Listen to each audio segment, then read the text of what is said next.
Halo, saya Bedros Dinadi Prasetyo, biasa dipanggil Didut. Saya juri PR Indonesia Awards 2023 untuk kategori Owned Media dan Kanal Digital.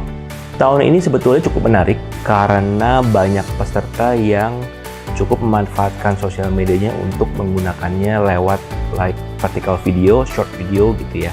Jadi mereka banyak menggunakan Instagram Reels. Itu yang bikin sebetulnya tahun ini penjurian lebih menarik dibandingkan tahun lalu. Terutama untuk kanal digital, saya berharap teman-teman peserta PR Indonesia Awards 2023 bisa menyampaikan message-nya lewat bentuk konten yang bervariasi, lebih kreatif dalam memanfaatkan platform-platform sosial media ini. Misalnya gitu ya, Instagram kan sekarang terkenal dengan Instagram Reels-nya, ada TikTok begitu. Jadi message dari teman-teman peserta diharapkan bisa juga diwujudkan dalam bentuk-bentuk kreatif seperti itu.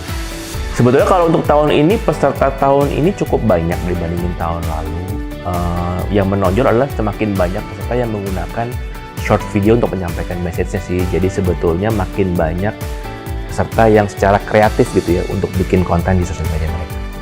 Perbedaannya makin dikit tahun ini antara pemerintah dan korporasi. Memang harus diakuin korporasi itu punya lebih banyak kelenturan begitu ya untuk membuat message-nya lewat sosial media dengan lebih baik gitu dibandingkan dengan instansi pemerintah, karena mereka punya banyak sekali, mungkin lebih banyak aturan, lebih banyak compliance gitu ya. Tapi makin kesini mereka juga makin kreatif kok sebetulnya untuk membuat konten di sosial media. Jadi sebetulnya tahun ini sih sebetulnya kalau mau dibilang gitu ya semakin sulit buat memberikan penilaian pastinya gitu. Jadi kita semakin semakin kecil gitu. Jadi antara konten dari pemerintah sama konten dari korporasi sebetulnya nggak banyak berbeda sih. Ada juga perusahaan-perusahaan misalnya ya dari BUMN gitu yang punya konten sangat bagus. Jadi mereka ada, kalau saya nggak salah ingat, yang mendapatkan poin tertinggi dari saya. Perbedaannya antara korporasi dan pemerintah itu sebetulnya nggak banyak sih. Kalau untuk on media, terutama untuk media cetak, sebetulnya saya ekspektasinya, karena kebanyakan kan yang dibagikan kita tuh majalah gitu.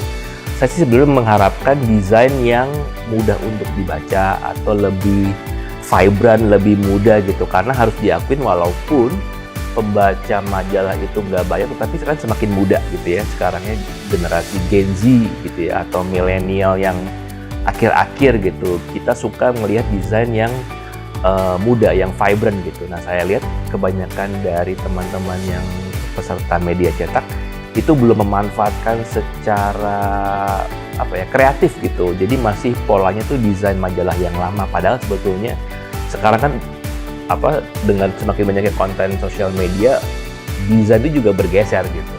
Harus banyak infografis gitu ya. Lalu juga probably feature artikel yang lebih banyak relate dengan para pembaca. Mungkin juga misalnya media cetak dari departemen keuangan gitu, nggak mungkin kan bikinnya kontennya yang di luar itu, tapi kan feature artikel itu bisa aja tentang keuangan juga, tips untuk mengatur keuangan, tips manage keuangan secara personal gitu ya. Jadi itu banyak hal yang bisa dikulik-kulik. Lebih kreatif untuk menyampaikan message-nya, kontennya, bikin lebih banyak message-nya beda-beda.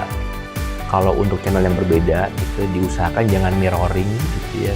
Kebanyakan dari teman-teman masih banyak yang mirroring, misalnya punya Twitter, punya Instagram, punya YouTube gitu, itu message-nya sama. Mungkin message-nya sama nggak apa-apa, tetapi setiap platform punya bentuknya beda-beda gitu. Jadi diharapkan bentuk kontennya juga diharapkan berbeda. Selamat untuk peserta PR Indonesia Awards 2023. Semoga yang didapatkan tahun ini bisa menjadi pemacu semangat untuk tahun berikutnya.